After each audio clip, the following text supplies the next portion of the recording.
On one trip one of our two jeeps broke down on the Karakoram highway. A young man passing by offered to take us to his village for the night. We zigzagged up a dirt track for about 40 minutes before ending up in a tiny village on the edge of an emerald-colored lake and surrounded by thick pine forest. The villagers served us delicious food, including the best mushrooms I have ever tasted. There was a full moon, and we sat all night by the lake listening to the wind blowing through the pines. Pakistan's northern areas are almost twice the size of Switzerland. Who knows how many such idyllic places still exist there?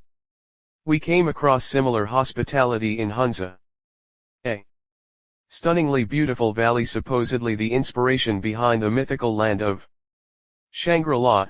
When I first went there in 1967, locals untouched by materialism greeted us with apricots and peaches, inviting us to stay in their houses.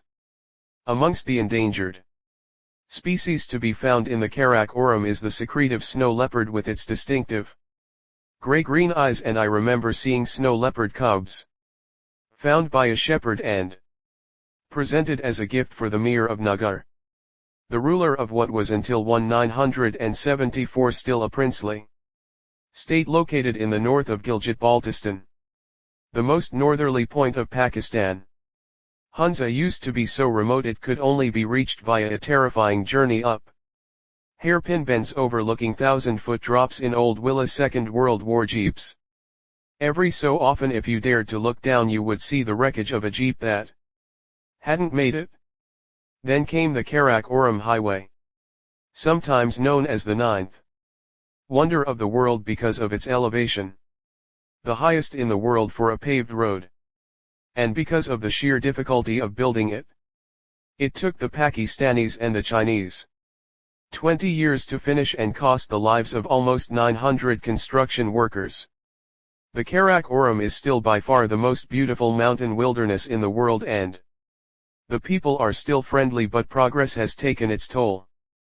Population explosion, massive deforestation by the timber mafia, and package tours are quietly threatening this paradise. Sadly, the modern world has brought unwelcome changes to many parts of Pakistan. Among those changes is the rapid increase in the population, which has grown from 40 million in 1947 to 180 million by 2011. The beauty and wilderness of our country is fast disappearing.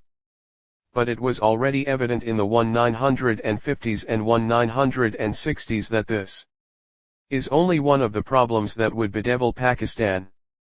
These problems began in the very fabric of the state itself, born out of our slavish adherence to the traditions and institutions of the departing British. Far from shaking off colonialism, our ruling elite slipped into its shoes. The more a Pakistani aped the British, the higher up the social ladder he was considered to be.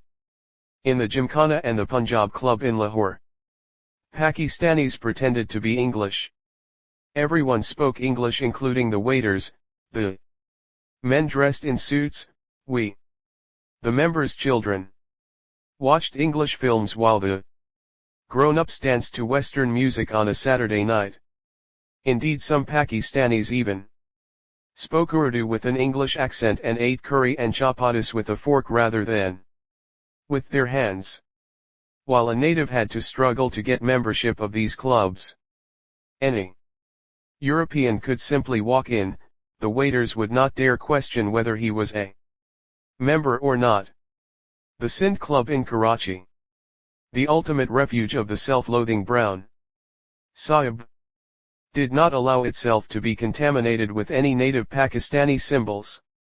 Established by the British in 1871, it resisted even Pakistani national dress, banning it. Until 1974, the small westernized elite, comprised mainly of civilian bureaucrats and military men, also inherited the colonial contempt for the natives. Far from trying to implement Iqbal's vision, They took advantage of a colonial system meant to control the people. All the colonial institutions were left intact, and as a result the only change for ordinary Pakistanis was that they had a new set of rulers. The brown Sahib instead of the Gora, white, Sahib. Often these people were even more arrogant in dealing with the masses than the colonialists. Just as slave foremen were sometimes more brutal to the slaves than their masters were. A practice that continues to this day, as we'll see in Chapter 8. With the way Pakistani security forces acted in their treatment of Afghans. Almost all the bureaucrats came from the elite English language schools built by the British and modelled on their own public schools. When my father returned after doing his postgraduate degree at Imperial College, London in 1948, he was only the second person from his hometown to have become an England returned, and almost the entire town came to greet him at the railway station. An England returned would find his social status rise dramatically, and he could have his marriage arranged to a girl well above the status of his family. Then, as even now, marriage advertisements in India often state a preference for a girl with fair or wheatish complexion.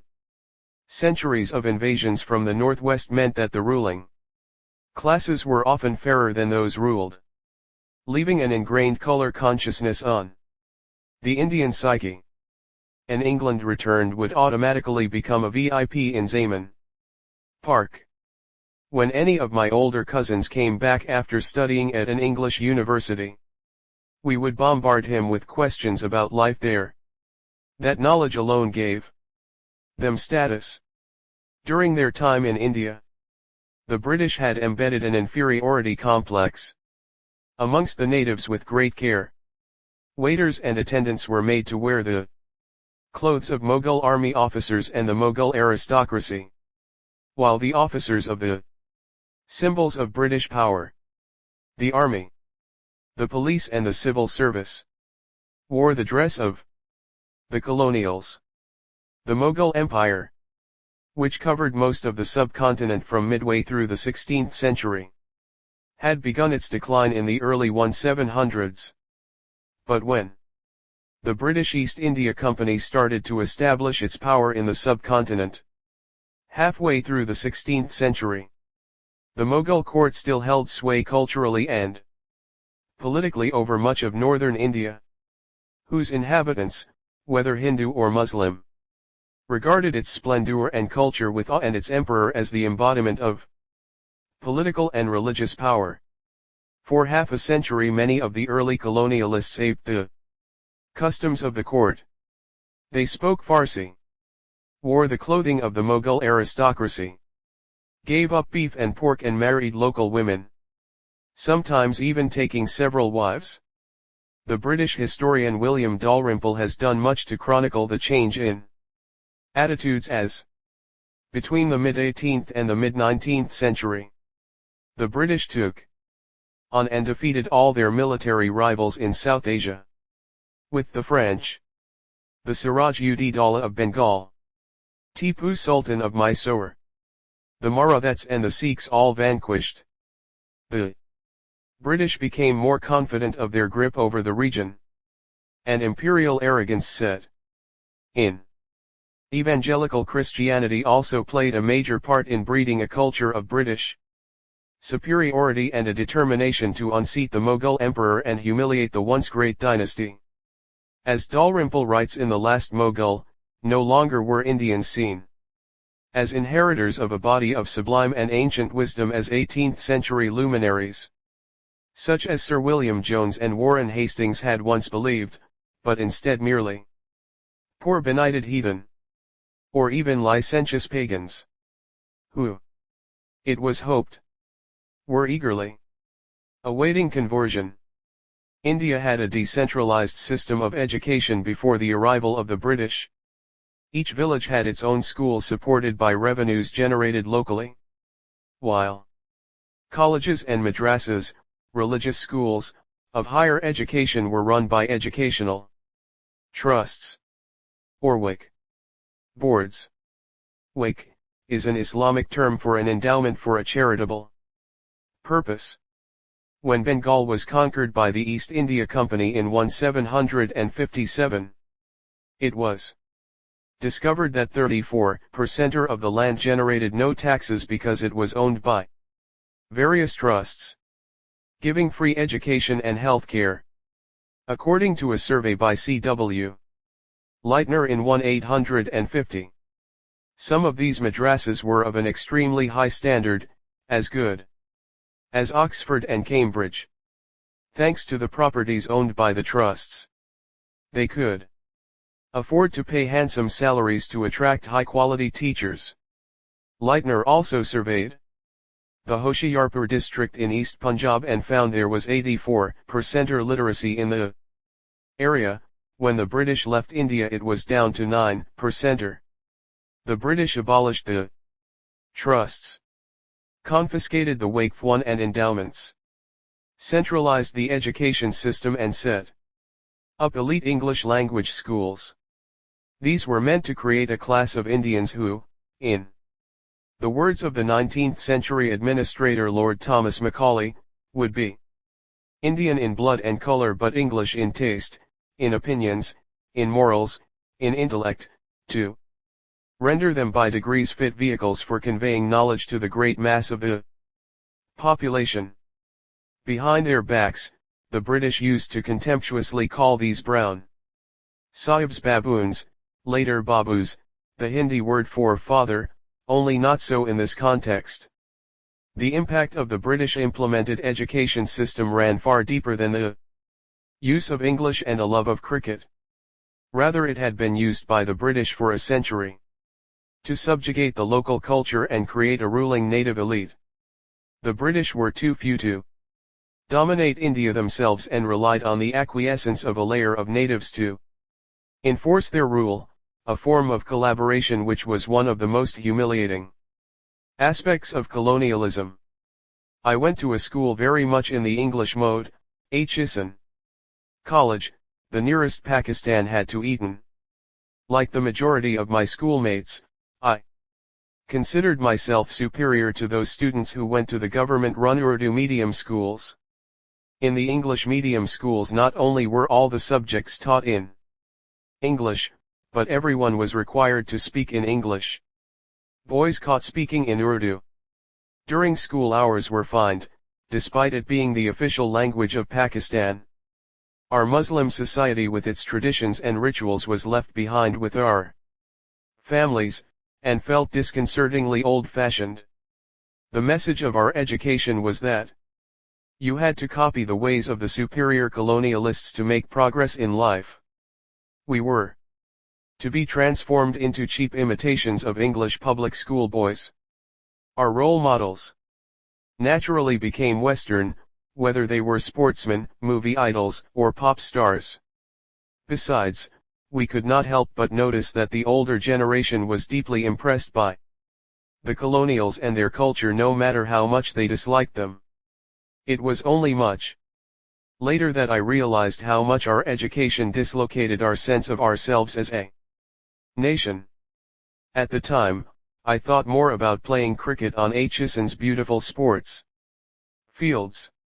Today our English language schools produce Desi Americans, young kids, who, though they have never been out of Pakistan, have not only perfected the American twang but all the mannerisms, including the tilt of a baseball cap, just by watching Hollywood films.